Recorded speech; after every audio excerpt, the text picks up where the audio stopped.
Welcome everyone. Thanks for being here for this very special occasion this afternoon. My name's Mark Byron and I work in the department, soon to be discipline of English at the University of Sydney. And it's my great pleasure to welcome Professor Mariken Teeuwen from the Netherlands. I'll say a little bit more about Mariken and her work in a moment. But first things first, I'd like to make an acknowledgement of country. As most of us know, here we are on Gadi land, the land of the Gadigal people of the Eora Nations, and I'd like to extend my respects to elders past, present and emerging. And as we went through in our little huddle on Monday, I explained the processes and kind of protocols of acknowledgement of country that have tended to coalesce over the last few years, and how there are protocols, formal or informal, but there are opportunities to learn as well. And one moment might present itself here for those who may not be as familiar with the traditional significance of this particular part of Gadigal country, the Camperdown campus of the University of Sydney. I won't dwell on this for too long, but the main quadrangle, of course, is the dominant building iconographically on the campus, and it's set, as you would expect, up on a rise. And if you look at some of the oldest photographs of the university from the 1850s and onwards, the main quadrangle sits in great Gothic isolation, usually with a bunch of cows and sheep and so forth milling around, maybe before the students got there. So it was set on farmland as it was out of the colonial kind of context. But of course, this part of Sydney's been a location and a conduit of knowledge and learning for tens of thousands of years. And whilst I'm no expert on this, I did learn that this hill on which the main quad is set is actually quite significant in terms of Gadigal country. So it's one of 7 or 8 in this area. So we have Chippendale down at Petersham and various other spots in the area. And these high points were meeting places for the communication and transmission of knowledge and learning, but also as a point of communication between different groups in this area. So it really has been a place of learning for longer than any of us can really get our heads around. So that's kind of my little extra bit to the acknowledgement of country. Thank you all for being here today. I'm sorry to drag you out of the beautiful sunshine, but it's great to be here to learn some more things, some new things about medieval manuscripts and annotation and so forth. But before we do that, firstly, I'd like to thank Mariken for making the journey from the Netherlands to Australia, and to Professor Ab de Jong as well from the University of Leiden. I also would like to thank the Chau Chak Wing Museum for giving us this space tonight. It's a beautiful auditorium and it's a little exhibition down the end if you want to have a look after the event tonight. And Felicity Nibbs and Craig Barker in particular have been fabulous in giving us this space and sort of tutoring us through the technology and the rest. I also obviously have a great debt to make to SSHARC, Sydney Social Sciences and Humanities Advanced Research Centre at the University of Sydney. The director we have here with us, Lee Wallace. And also I'd like to thank Nanda Yarosh and David Aviles Espinoza, who were fabulous in helping arrange the events of Mariken's Gilbert Fellowship, the 2 weeks that she's spending with us in SSHARC. So that's all been fantastic. Also, of course, I thank the audience members and those of you who were there at the huddle on Monday for producing such a wonderful event, actually. It was more than I could have expected. So I'll just pass over quickly to Lee, who'll say a couple of words. Thank you. Okay, so my name's Lee Wallace and I'm the director of the Sydney Social Sciences and Humanities Advanced Research Centre, which is SSHARC, and it's my role to put SSHARC on an international map. So that's one of the things I have to do this year. And so I approached my friend Mark Byron to say, look, you know, we've got all these people working on textual scholarship, but we need something big to happen in that area. What do you think you can do? And Mark said to me, well, it just so happens, you know, I was going to do this thing and then COVID came along, but maybe I could reach out and bring this person across to Sydney.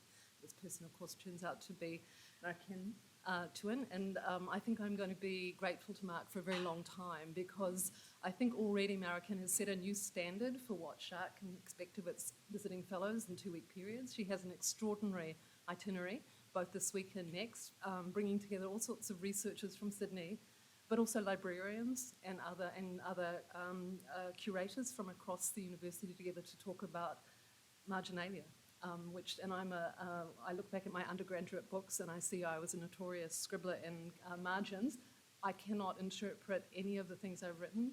My girlfriend, we lived separately for a long time. She inherited some of my books. She would spend hours crying over marginalia. She could not decipher, thinking it would somehow reconnect her to me.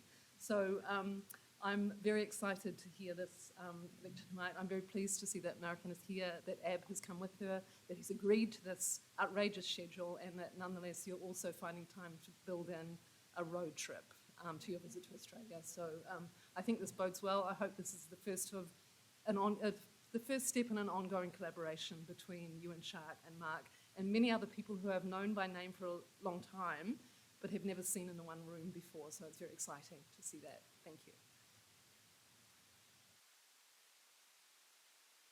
Mariken, I'll try not to embarrass you too much, but I do want to give you a proper introduction. But just speaking about setting sort of land speed records with our schedule, we've just come from the Rare Books and Manuscripts collection in Fisher Library, where Julie Sommerfeld gave us a tour. Some really amazing, really quite varied collection of manuscripts and early printed books. So that's yet another thing we have to thank you for. You were the catalyst for that wonderful tour that we just had. So, without further ado, Professor Mariken Teeuwen is an intellectual historian of the early Middle Ages who combines knowledge of the practice of medieval learning with the development and design of digital tools. Another reason why this visit is very significant for us. So she manages the divide between some of the traditional disciplines of medieval Latin philology and opportunities afforded by developments in digital humanities, which is of interest to many people in this room. She is professor by special appointment at the Institute of History at Leiden University and senior researcher at, if I get my pronunciations correct, the Huygens Institute for Dutch History is how I'm going to translate the Dutch that I have in front of me, in the Royal Netherlands Academy of Arts and Sciences. And she's a member of the International Committee of Medieval Latin. Professor Teeuwen heads the research group Innovating Digital Editions and leads the project eCodices NL, which I strenuously encourage people to go and look at if you haven't already. There's the URL is in some of the advertising, but you can ask me afterwards perhaps. Some of her major publications include what I consider to be the magisterial monograph Harmony and the Music of the Spheres, the Ars Musica in 9th Century Commentaries on Martianus Capella, which came out with Brill in 2002, as well as some really key articles and essays in the field. I've just picked out a couple of things today. The 2018 essay Practices of Appropriation, Writing in the Margin, which appeared in the Cambridge collection of essays, The European Book in the 12th Century, as well as a co-edited book with Irene van Renswood, the annotated book in the early Middle Ages, Practices of Reading and Writing, and that came out with Brepols in 2017. Another one of the books that I own is the edited collection with Sinead O'Sullivan, Carolingian Scholarship and Martianus Capella, 9th Century Commentary Traditions on De Nuptiis in Context, and that was Brepols in 2011. So, as I alluded to just a minute ago, Professor Teeuwen is the recipient of a Gilbert Fellowship at SSHARC, and we're extremely lucky to have her visit the University of Sydney. I'm particularly grateful to her for making this trip in such precarious times, given that this fulfills a long-standing aspiration to collaborate, but we, of course, had to put that on hold for a couple of years. So we held a SSHARC research huddle on Monday on the topic of reception, the outstanding success of which stemmed from Mariken's brilliant opening talk on the glosses and autograph of the 9th century Carolingian scholar John Scotus Erugena, who's very close to my heart. Without any further ado, please join me in welcoming Professor Teeuwen, who will speak today on the subject, Finding the Reader in Medieval Manuscript Margins. So, thank you.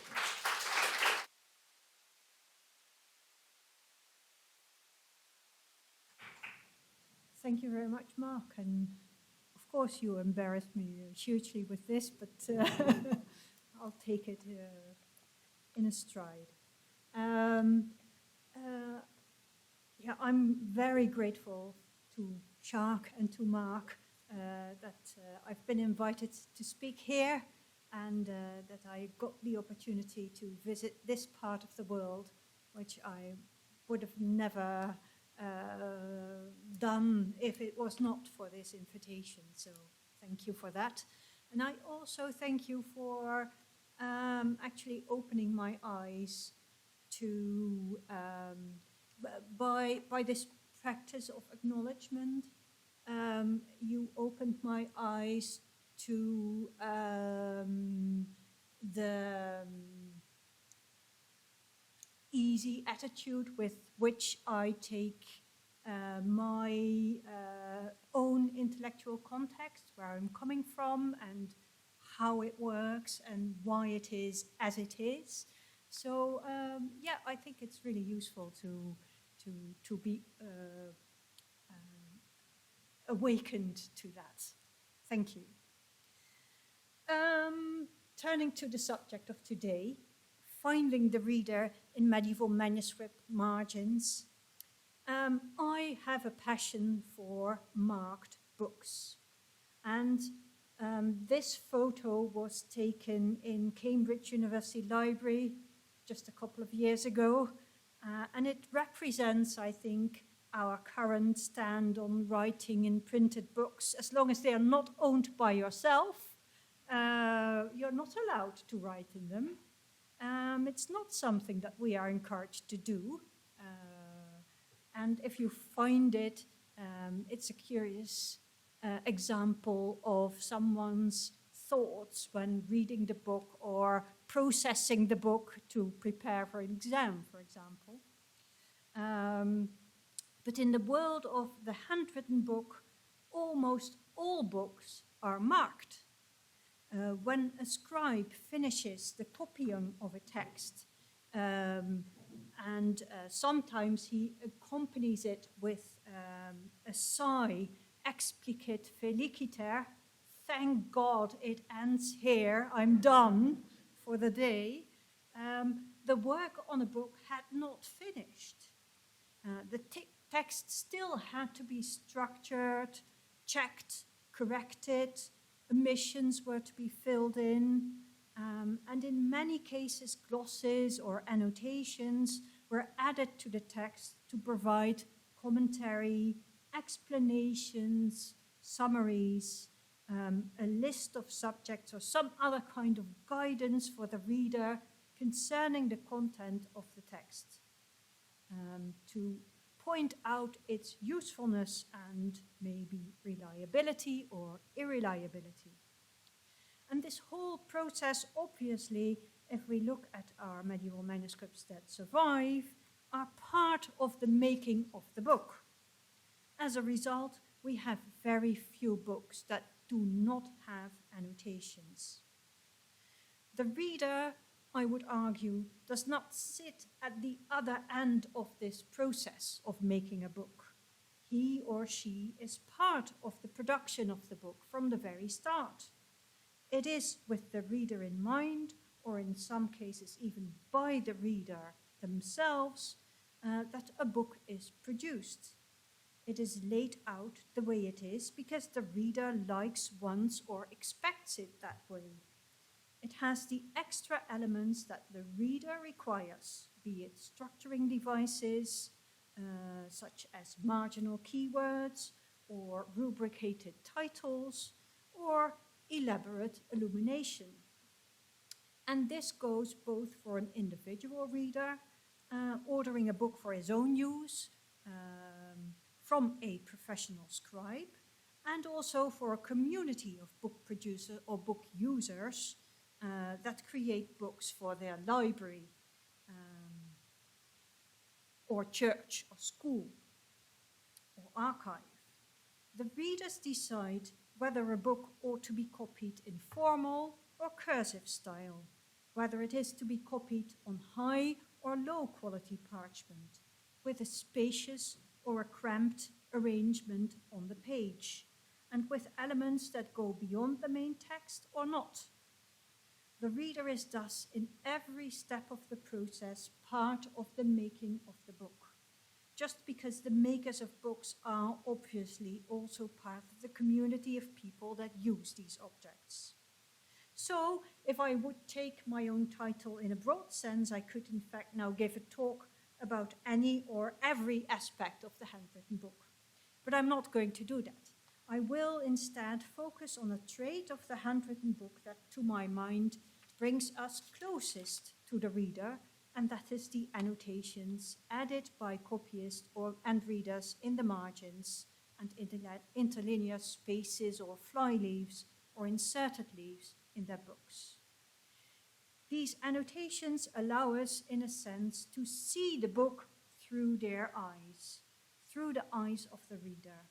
We see how a reader was interested in certain things and highlighted those in the text, how he or she tried to make sense of the text and add explanations, translations, summaries, schemes, how they were criticizing the text also by pointing out what other books or texts had to say about the same subject, or marking it up with signs especially used for textual criticism and content criticism. They also show us sometimes the world of the reader in an unintended way, for example, by adding doodles or pen trials that tell us something about their world, a sword fight, or a little bit of musical notation, or a prayer, or names, etc. These annotations especially present us the reader on a plate, give us the opportunity to cast a glance into their mind and see what they were thinking when reading, using, consulting, or simply handling the book. Over the past 15 years or so, I ran projects that focus on this other half of the book, the margins or the white areas in between the lines of text, flyleaves, or inserted strips of parchment. Yet it only recently started to attract the attention of modern scholarship. These parts of the book generally occupy as much as half of the actual space of the book, or more. Still, they have, generally speaking, not been included in our traditional text critical editions. Before the field of new philology shook up the old scholarly traditions of editing, editions were often explicitly aimed at deleting the marginal stuff around it, at cleaning the text from these later traces of use and restoring it to its original state, like a restorer would remove a yellowed layer of old varnish to bring out the original colors of a painting. But this changed, I think, from the year 2000 on, with the fast-growing number of digitized manuscript collections, which awakened a deeper awareness of the wide gap between printed editions and the actual medieval objects that contain versions of the edited texts. We came to realize on an unprecedented scale that manuscripts are wonderful objects. They are like Hermione's handbag in the Harry Potter novels. They may look unimpressive, an ugly duckling, but when opened, they reveal surprisingly many and big things. They have loads to tell about the times in which they were made and used. from its choice of parchment to the traces of its owners, commentators, and readers that became part of the book. The voices of the book, these books, the stories they tell with their content and traces of use have now become a popular theme. The visual presence of medieval books online has thus opened our eyes to the potential of their material phase as a source for all kinds of new research questions. It has propelled the book in the center of attention of a much wider audience. It has resulted in proper fan sites, blogs, Twitter feeds, online educational programs in paleography or chronicology, streams of photos on Pinterest, Flickr, and Tumblr, but also in previously unimagined research. It is in this new field of research that I too began my research into practices of annotating in the books of the early Middle Ages, inspired by the densely annotated manuscripts of Martianus Capella, as Mark Byron already mentioned. And then I began to explore the potential of annotations as sources for understanding early medieval intellectual life. But as one would expect when exploring uncharted territory, it turned out to be full of complications. Margins are dangerous territory. Paul Dutton once described them as the choppy seas that surround medieval texts. Let me explain. This image, I think, says it all, actually. But in almost every sense, marginal text defies the rules of regular text. It is written in a script that is often tiny at the edges of the page, which are the most vulnerable part of the book. It's not for nothing that they are kept clear in an ideal layout. The script is often less formal than that of the main text, which also means that it is less easy to analyze it in terms of date and location. We are not trained in the analysis of marginal script. Erik Kwakkel, famous paleographer now at Victoria, he once described paleography as having a zap moment. You see a script and then immediately things click in your brain and you know, oh, this is 12th century. This is 13th century. But with marginal script, we don't have the reference system that makes these things click in our brain because we are not trained on it.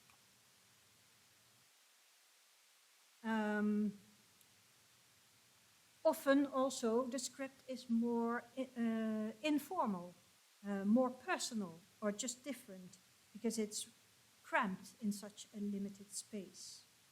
And not only in terms of paleography, but also in terms of language, marginal text is different from ordinary text. Grammar and style may be sacrificed.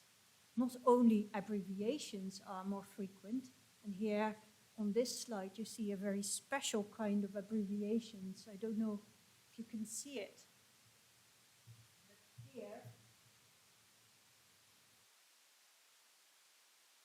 ways of writing that's not in a regular alphabet, but actually in Tevonian notes, a kind of latent steno or ancient steno script that was kept alive in the Middle Ages and still used and appropriated.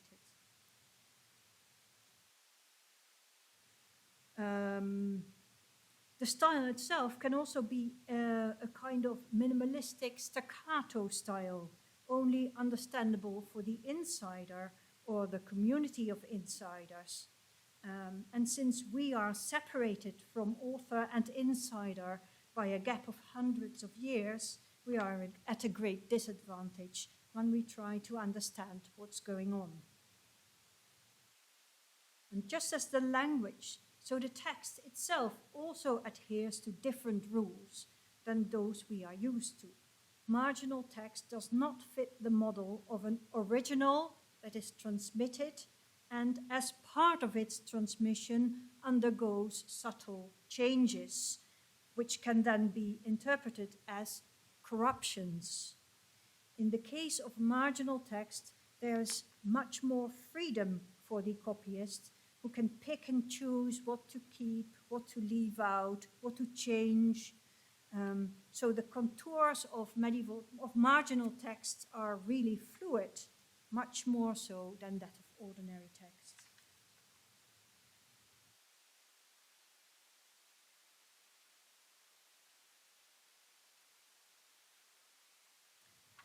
Also, a process of layering or accretion is prone to take place.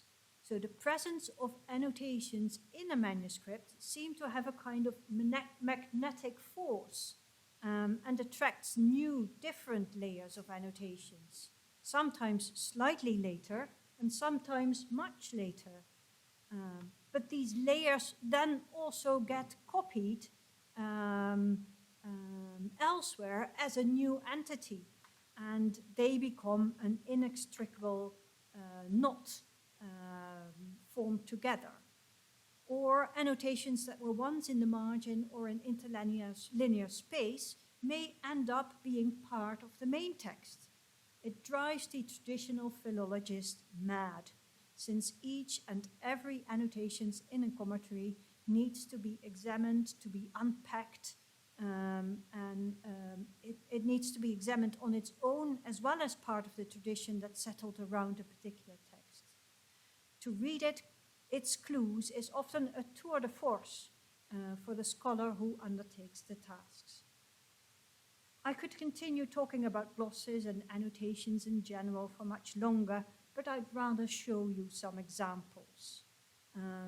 How can we find the reader in the margins of these medieval manuscripts, and what does their presence tell us? So I'll show you a few examples going through different ages of the Middle Ages that show us a portrait of the annotators and readers that were at work. The first manuscript I already showed on Monday. It's the magnificent manuscript with a great personality, Leiden University Library, BPL 67. This manuscript was produced on the continent in an Irish center. So Irish monks came to the continent and settled there in different monasteries and continued producing manuscripts according to their own custom and in their own style of writing. This manuscript has a date because a colophon was added to it, mentioning the date 838, and the name Duptach. You can see it there, Duptach hos versus transcriptit. And then there follows a riddle pointing out the specific moment in time when that was done. The manuscript contains Priscian's Periegesis, which is a poem about geography, and his famous Institutiones Grammaticae, so the fundamentals of grammar. This is a complicated, deep-digging book about Latin language and grammar, using Greek, a Greek-inspired philosophical approach. Most copies of Priscian, who flourished around the year 500, are annotated. Several gloss traditions have been recognized, and some go back right up to Priscian's own time. Looking at how this book was annotated, several observations can be made. First of all, compared to other copies of Priscian, I just randomly picked one from the Paris collection. This book, the Leiden book, was not so heavily glossed. It has a few longer glosses at the beginning of the treatise, but only a few of the glosses that were part of the set are found in the Leiden copy. We often find that glosses are copied at the beginning, but then dwindle out, like the copyists grow tired of copying all these tiny notes and they just forget about it. Second, we can also see that several hands worked on the glossing of the book in BPL 67. A contemporary with the manuscripts making an Irish hand-copied glosses, but also a Frankish hand.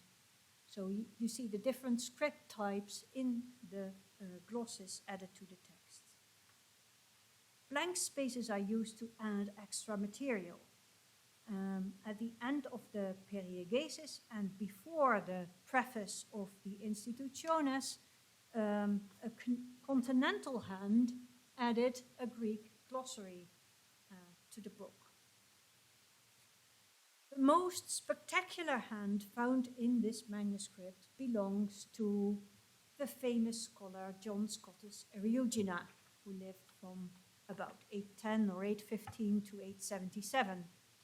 His handwriting has been studied by many, among others Bernard Bischoff and Edouard Journoud and Paul Dutton, and the identification is quite certain. We don't know when or where, but we do know that John the Scot definitely worked on this manuscript. And he was picking up mostly on the many Greek words included in Priscian's treatise. So we can see him providing short translations, extending quotes from the Greek. So if there's just a little phrase of Greek in Priscian, he extends that phrase to a somewhat larger unit. So he must have found it somewhere. And here we see on the bottom of the page a quote from Homerus in Odysseus, with an interlinear translation into Latin. So here we see how annotators worked ad hoc. We see them not copying a settled commentary tradition into their copy of Priscian, although they might have on occasion copied such existing glosses too. They also did not, in this case, prepare the page for receiving annotations. So there's no extra lines or no extra space around the text kept free for copying the glosses. Rather, in this case, Priscian's manual was used as a stepping stone to add material from John Scotus' own knowledge, finding a place in the margin to write down his rare Greek learning. What he intended to do with it is not clear. Maybe it was intended to be read and passed on. He may have written it down simply because he felt prompted by Priscian's text. He may also have wanted to make the copy of the text he was working on better to improve it. Thus, this manuscript then shows us the mind of a scholar, his interests and his methods. In this case, we even know who this scholar is and recognize his hand and intellectual profile in other manuscripts as well. In my second example, this is not the case. So here we have Paris, Bibliothèque Nationale de France, Latin 12949. This is a manuscript produced, end of the 9th century, beginning of the 10th century, in northern France. It's loosely tied to the circle of pupils around John Scotus Eriugena, but also other names appear in it. Here, for example, on the very top of the page, we have Haericus Magister Remigii. So this is Heirik of Auxerre, the master of Remigius of Auxerre. Both produced other texts as well, so we know them as authors. And then it says fecit has glossas, so he made these glosses. We have also the name of Israel Scotus and Israel the grammarian in this book. The book contains a collection of texts that centers around the discipline of logic. We have Aristotle, we have Augustine's Dialectica, Alcuin's dialectical works, the categories, Porphyry, Apuleius, Boethius, logical treatises, the whole lot. So if you thought that Aristotle only came into Europe in the Latin tradition in the 12th century, here is proof that that's not true. The book is densely annotated at certain texts. For example, here we have the opening page of the categories. But it also shows a different style of engagement with text, for example, in the form of inserted leaves, slips, on which notes are made. These are often little collections of extra material that was added, sometimes to support the points that were made in the main text, but also sometimes to contrast them or even contradict them. There is a dialectical engagement with the topics in the text that forms the basis of the dialectical method we find later fully fleshed out in the context of the medieval university. Yet, here we can see that in fact the method of scholasticism was not new. It was anchored in the older tradition of working with text, of correcting it and checking it and comparing it and bringing it into perspective by referring to other texts. The notes and added slips of paper, of parchment, give us a tantalizing glimpse into how this process worked in this particular manuscript. In the margins, we also find a number of diagrams summarizing and visualizing the context of the text in an abstract figure. And these diagrams bring us to our next example, which is a manuscript from Munich, Bayerische Staatsbibliothek 14272. This manuscript has a clear date and place, even a clear name attached to it. It was written in Chartres or Regensburg after the year 1006 and before the year 1028 or 29. It opens with a full-page picture of Hartwig of St. Emmeram, dedicating the book to the saint. Hartwig studied with Gilbert of Chartres for some time, and this book shows that aspect of him. The book is a curious mix of texts about music.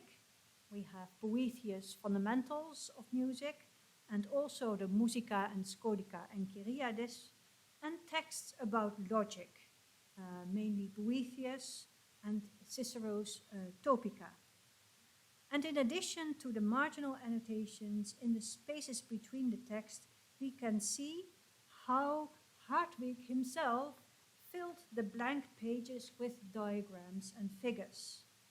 And on these pages, we can see how he works to process the texts he studied, how he broke it down into chunks that he then gave a place in his own mind map, maybe we could call it, to process it in his brain, summarize it and systematize it. My last example is from the third quarter of the 13th century. This is Paris, Bibliothèque Nationale de France, Latin 17806. It's a university textbook with texts from the Logica Vetus and the Logica Nova. So here we have the new logic coming from the new strand of logical texts via the Arabic into the Latin world. We have Aristotle's Predicamenta, Peri Herminias, Liber Sex Principium, Boethius De Divisione, Topica, Aristotle's Sophisticis Elenchis, etc. It's a whole compendium made for the Faculty of Arts of Paris, obviously for the purpose of studying the arts there.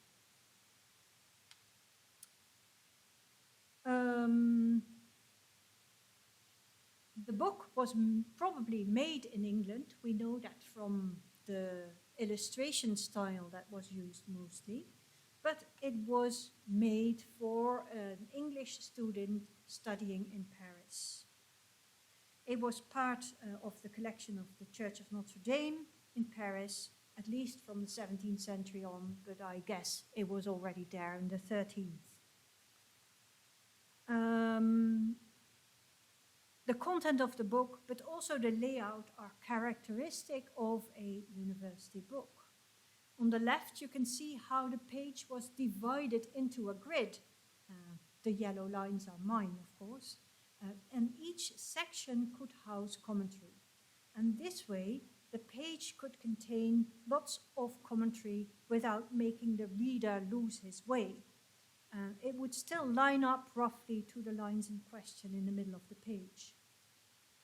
Secondly, small but detailed illustrations are found in this beautifully executed book that reveal its function. We have a master teaching a student and two students engaging in a dispute, which was the key logical exercise and also examination form at the arts faculty. I think it's time to come to a conclusion. Today, I showed you a set of examples of readers annotating their books, one from the 9th, one from the 10th, one from the 11th century, and my last example was from the 13th century. We saw examples of commentary, which was both transmitted as a text from manuscript to manuscript and open to a certain kind of layering, addition, and transformation. Commentary texts are almost always the result of a dynamic process, and their shape and content are only rarely fixed. The nature of many commentary texts strongly suggests a context of education. The margins and interlinear spaces are full of annotations that focus on a correct text, grammar, syntax, poetic techniques, rhetorical figures, and vocabulary. A second important goal of the marginal annotations seems to have been to organize and summarize text. Definitions are repeated in the margin, keywords are added to make it easier to find one's way, and concise tables are shaped to make pieces of learning more memorable. Thirdly, it is very obvious that the learning of one text was usually connected to the learning of others. Authorities on certain subjects are collected in the margins and compared to each other.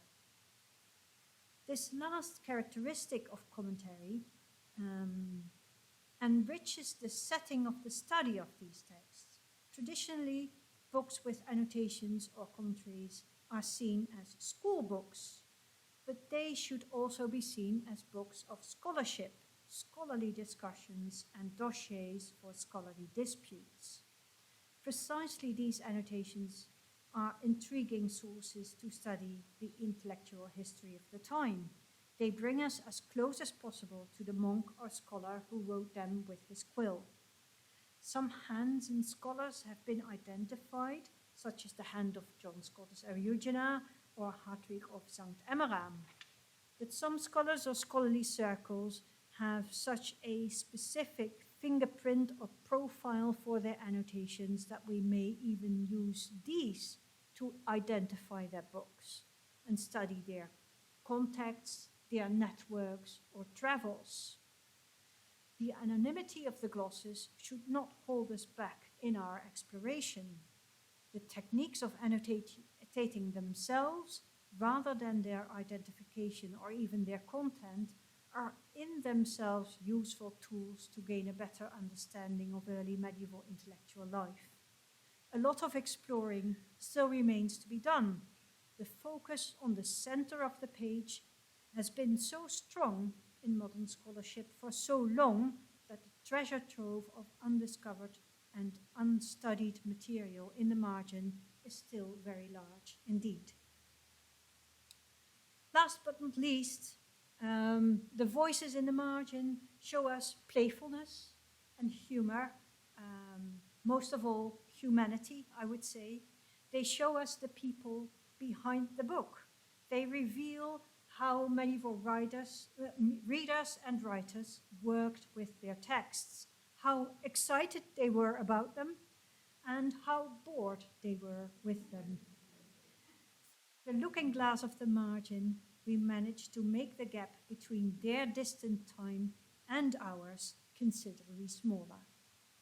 Thank you. Thank you so much. Extremely interesting. My question, do we have any information, instructional information, as to how one annotates? Or is it entirely haphazard and purely personal predilection? Part two to my question is there a subgroup that you're aware of where we can see a hierarchy as to do with, well, interlinear will deal with this sort of topic. And if you have an ample margin, even though you might prefer to put it in the margin, by dint of what you're dealing with, it should be interlinear. Are there any such sort of rules of the game that you're aware of, particularly with, say, a subset of manuscripts? Thank you. Thank you. That's a very interesting question. I've been trying to figure out the systems and trying to find the texts that talk about practice, but they are very, so the last category is very, very few. We have some instructional texts telling us how to deal with signs in the margin, such as the critical signs that were inherited again from late antiquity. So they were used according to certain systems, and these systems are described. We also have examples, regional or even personal examples of teachers who did things a certain way and taught their students to do that too. So we have, for example, in Lyon, Flores of Lyon, a deacon who was master of the scriptorium and wanted things to be done in his scriptorium in a very specific way for a very specific purpose. So he taught his students how to do that. And he also corrected them if they did it wrong. But otherwise, there are no texts saying how you should copy manuscripts in general. So there's also no instructional guides how to copy marginal texts. And if we look at the books themselves, then it's very clear that well, some general rules apply. So longer text goes into the margin and shorter vocabulary things go interlinear. And it's also clear that they copy, there's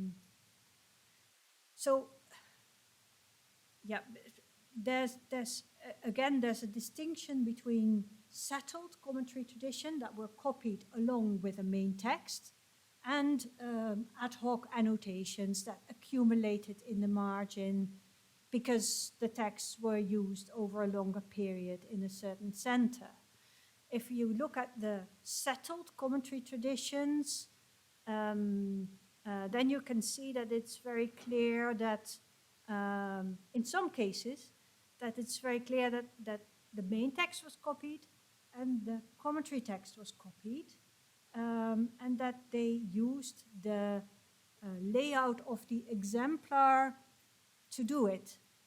So I didn't show it here in this presentation, but sometimes signs were used to bring together the marginal note with the place in the main text where it belongs to.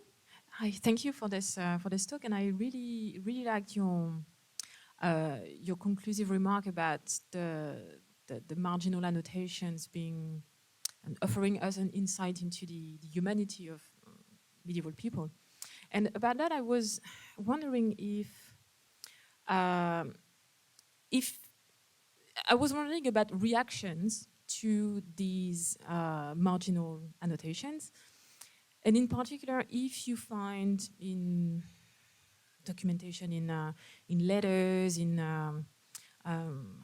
correspondence in general, or in any kind of written documentation, if you find comments about those marginal annotations, if there are any kind of written reaction to not only reading manuscripts, but having read the annotations and reacting to these, to find them, I don't know, interesting, adding a perspective to the text, or being annoying because the annotator has, I don't know, misunderstood the text.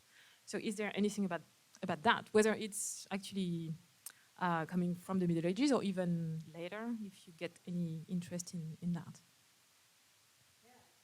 Again, a really interesting question, to which I don't have a certain answer. So we do find corrections on marginal annotations. Some are scratched out, or some are refreshed also, or some are like, for example, you have a system of signs that is used for critical reading, but it changes over time. So where first an obolus is used, later on another sign is used to point out text that is fishy or somewhat not to be trusted. And then another sign is also appearing in the margin to make clear this is the old sign, but now we use this sign. So in that sense, we have a kind of response reinforcing or going against the note in the margin. I also think of a remark by, I can't remember from who it is from, but it's a late medieval complaint from, I think, a teacher at the University of Paris, who says that students maltreat their texts, and they annotate books indifferently, with snotty noses dripping on them and making them all dirty. And so in that sense, we have a complaint about students doing too many things to their texts. Do we also have reactions on glosses? Well, I don't know about any texts describing this as annoying, that people are scribbling down or corrupting their texts with too many notes. But I haven't been looking for that, so yeah, would be interesting. Yeah, interesting question. Yeah. Hi, can you hear me? Yes. Yeah, thanks for your talk. My question is, who was entitled to write marginalia, right? So the examples you gave were of elite scholars, teachers, elite students, or owners.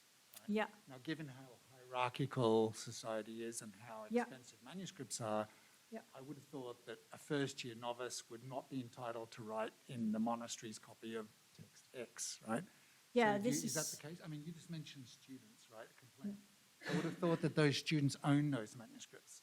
So you're not talking about a student writing, first-year student writing in the monastery's copy, right? Is that the case? Yeah, so this is also a highly debated subject in manuscript studies. Who was allowed to write in a manuscript? And the general understanding is that in a scriptorium, the master of the scriptorium was the only one who was allowed to write material in a manuscript other than just the copying of the text, obviously. But I think that the manuscripts themselves rather contradict this notion because they are so full of notes and little additions everywhere in the margins and on the flyleaves of scribes just noting down things and adding things, and so there must have been more freedom than the general opinion in medieval scholarship states. The students, in the history of the university, the copying of the books that were used by teachers and students was severely regulated. So we have the university producing authorized copies of the textbooks that were used in class. And you were allowed to hire them for money to have them copied in order to make your own copy. You could do that yourself, or you could, if you were rich, then you could hire someone who earned his living with doing that. So it's very strict. You should use authorized copies in the class, but at the same time, you see all kinds of copies in the university scribal culture that have unauthorized versions of texts, that have combinations of texts, that have unknown commentaries on texts. Maybe they were written down when a teacher was actually teaching. So again, there you have the official standpoint, and that's what the manuscript evidence itself shows you. So I think in principle you're very right. It was a hierarchical society where things were organized in a certain way, and it was not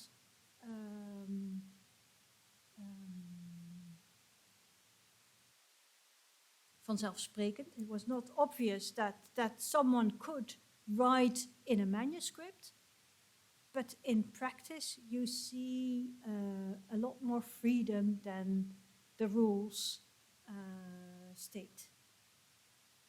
I've got the microphone. Mariken, thank you so much for that. I have a question about language. My area is later centuries, and so I was very stimulated by what you said about the era of translation and the pre-existence of Aristotelian texts in on the continent in this era. And so, for the, let's say, 13th to 17th century, the story of marginalia is one about the Western European mastery of multiple languages, first classical Latin, and then Greek, and then, Syriac and Hebrew, and Arabic, and indigenous, and eventually Asian languages. So, but in the 500 years before then, we also see multiple languages in the margins, Greek. And so what's the story of sort of the use of the margins for languages other than the main script of the text in terms of the reception of, all the traditions that are coming out of antiquity and late antiquity? It's clearly not the same model as those later centuries. What is the story of, Greek and, do we see any Arabic or they're not really, people aren't dealing with, so what is the story that we can tell about other languages in the margins other than the main text? Main text language, I mean. Yeah, that's a nice question, because glosses were originally studied because they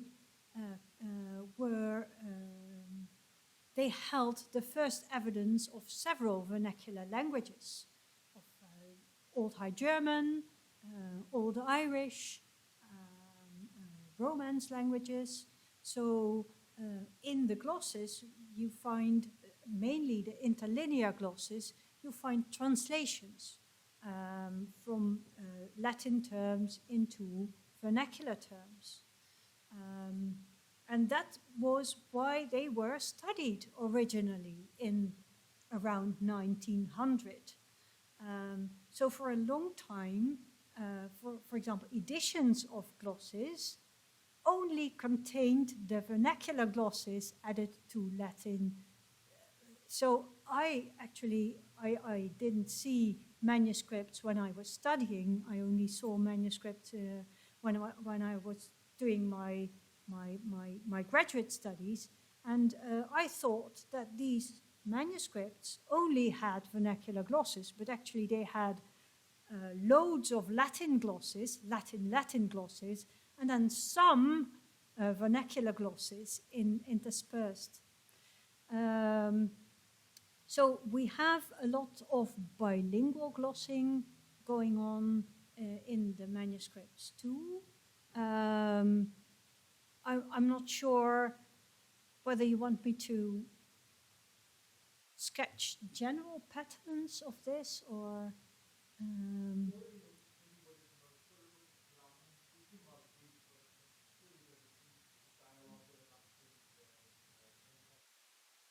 yeah.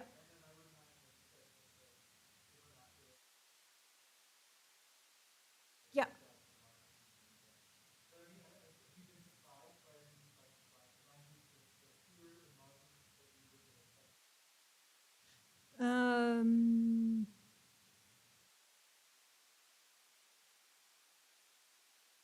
No, I haven't come across something that really shocked me.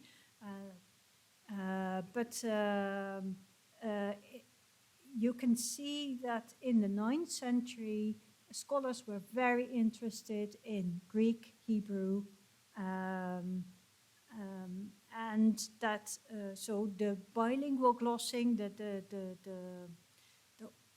Old High German and Old Irish, that's also really interesting in terms of grammatical teaching. So the grammarian handbooks, they have those bilingual glosses because clearly it's about language and vocabulary and translating and understanding the structure of a language. So there it is useful to bring in vernacular terms and examples.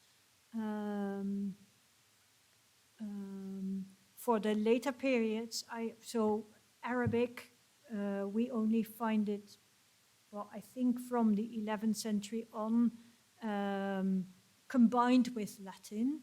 I don't really know a whole lot about it, but so we also have the genre of glossaries, of dictionaries, as you could call it, of different words in different languages translated with Latin words. And here, of course, there's a close connection to glosses that you also find in margins and interlinear spaces. One of the questions I struggled with was, were these glossaries used to annotate texts? How did they, goes back to the first question that was asked, how did they write these glosses? How did they compose these glosses? Did they use books from the library to add new stuff in a text? Or was it all from the mind, from the memory, and from copying? I don't know a certain answer to that, but I definitely think that there's an overlap, the same kind of background of what knowledge is, of what learning is, goes through both traditions, the glossaries and the glosses. So someone has to look into this and find out precisely how this works. I tried to get my PhD to do that, but she went off in another direction.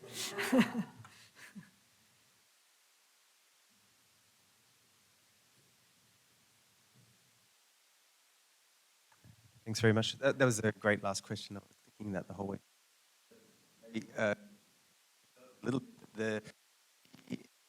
You mentioned the Irish monks on the continent who were producing Latin manuscripts, but also using Old Irish in the marginalia, I believe, from what you just said. And you also the theory of silent reading at the period. I don't think it's true, because the idea that all those manuscripts were read out loud. You said yes, there is silent reading going on, and we can see it here. And it made me think of the probably out-of-date books now, but was it Sanger and Parks and the theories about how silent reading evolved, and the theory was that it was the Irish monks whose relationship to Latin, they found Latin very difficult compared to the continental monks.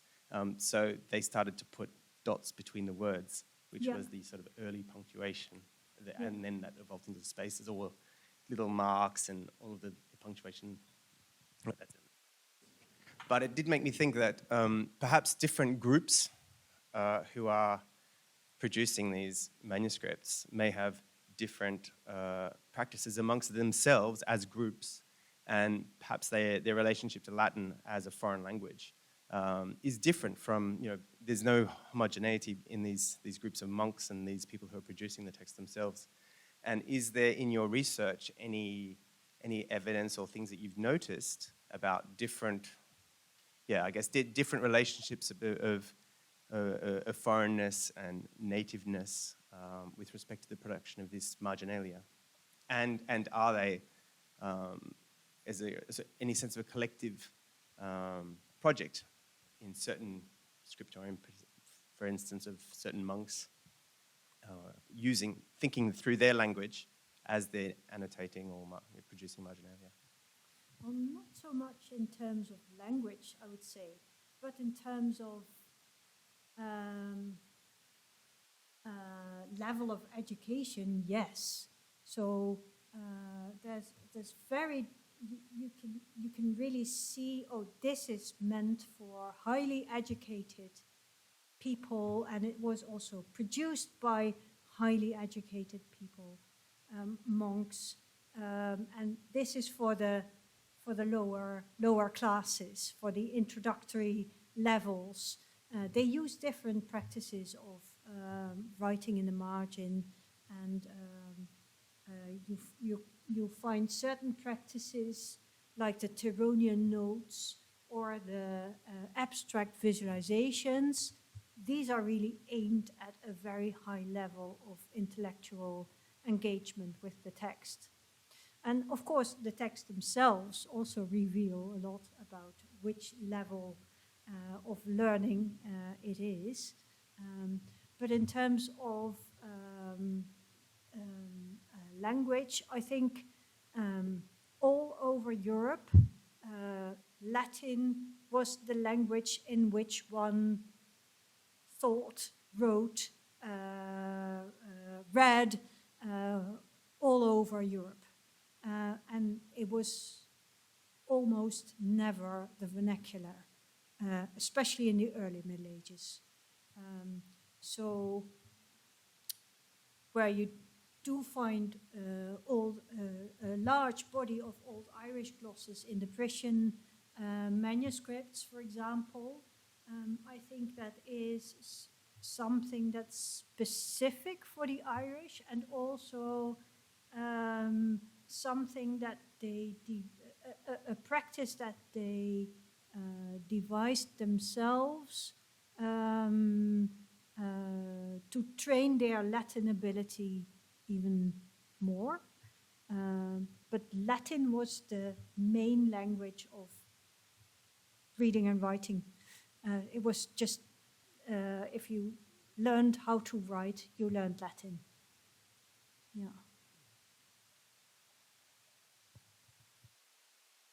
Does that answer your question? No, probably not. We can talk about it more later.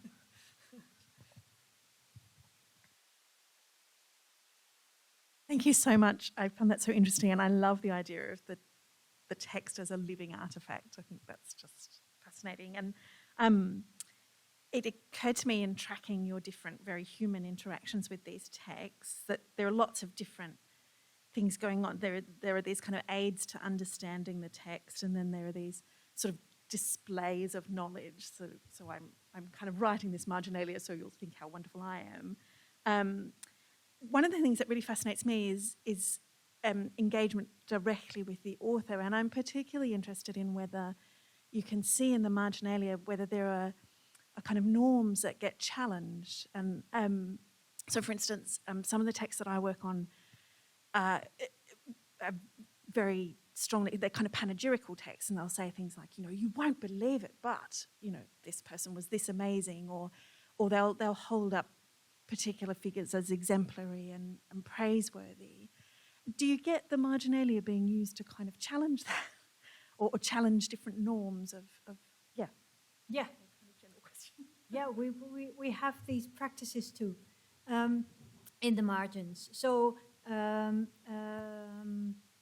actually my colleague Irene van Renswoude, she would be the better person to answer this question, because she's researching practices of censorship through the margin. And she found lots of examples of texts being added to, for example, church fathers, or church fathers who somehow in their life came on the list of forbidden church fathers, how they are marked up to warn the reader, like, this is fishy, this is not to be trusted. So they have special signs for that in the medieval system of writing. The obilus, meaning spare, indicated where a text was that should be scratched out, should be taken out of the collection, but they were in fact not taken out of the collections. They were copied with a warning, and sometimes even copied with a warning stating, this is a text that's forbidden, but we keep it here because from reading it you can learn what kind of knowledge is supposed to be forbidden, or what the wrong knowledge is, so that you can later on learn how to detect it yourself if it's not indicated. So there are there's a rule, you shouldn't be able to read these texts, and then there's the practice that goes against that, and that says, here's the text, you're not allowed to read it, but read it because you can learn from it. Are these texts, these copying practices are just fascinating, I think, and we should study them to learn more about it. Yeah. And you also, so you have she has wonderful examples of texts that are scratched out, but then of course it's very difficult to date the scratching. When was this scratched out? But you also have marginal texts there that say, don't read this, or read this with caution, and then you can date those remarks. That's good. And you also have texts that praise the text. So they say, this is good, this is better, this is excellent. And you have the marginal annotations that say, hau, male, pessimus. So then, no, don't read that.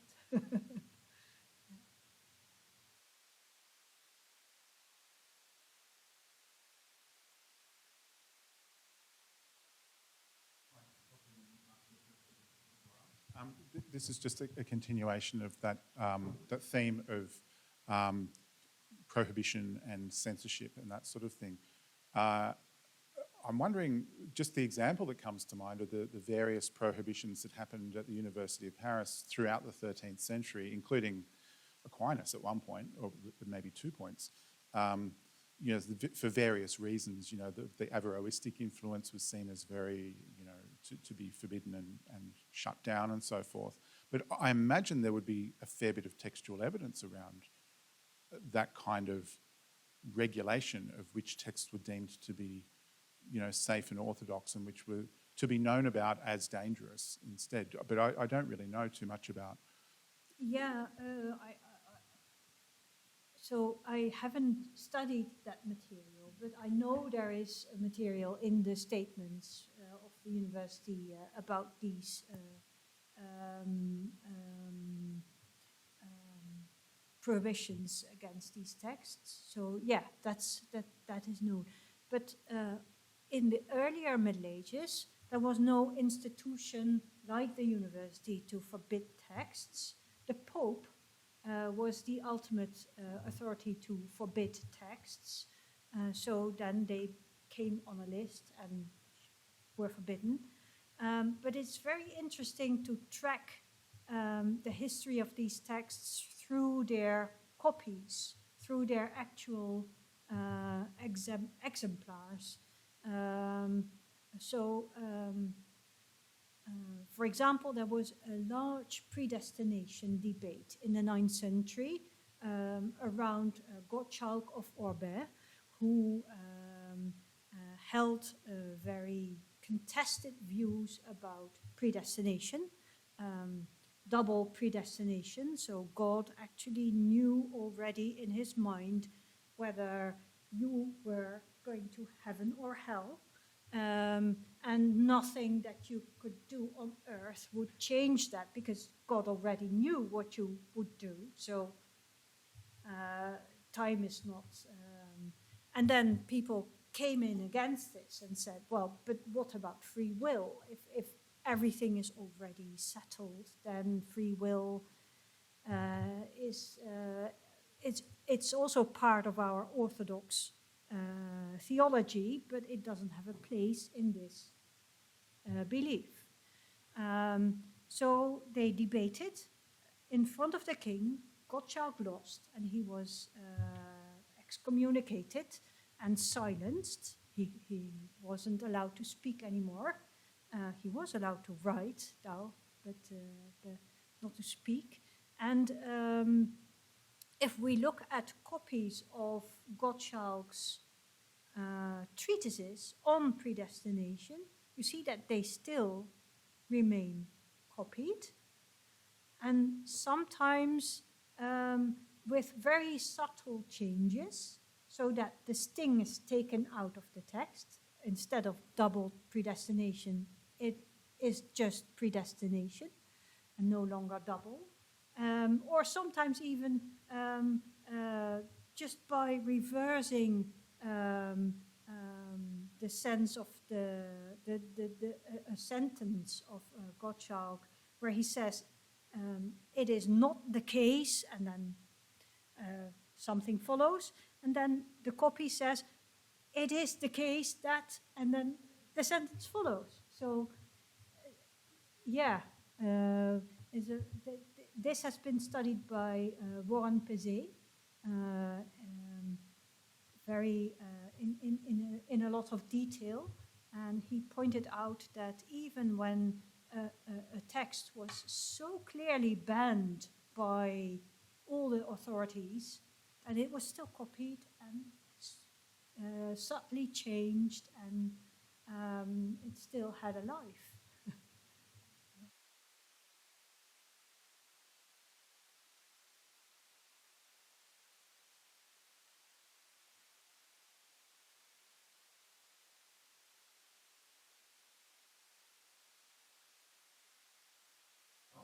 That brings things to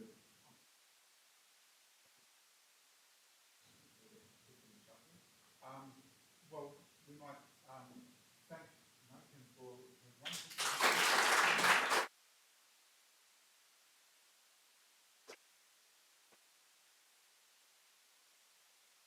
I thank you for your wonderful and challenging questions.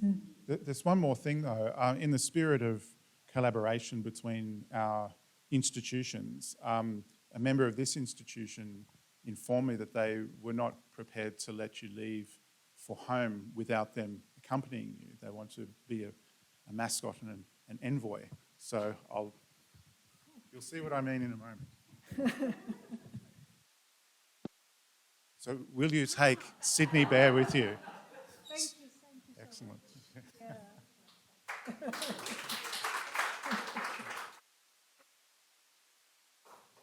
Hopefully easy to pack into your luggage, so or as hand luggage indeed.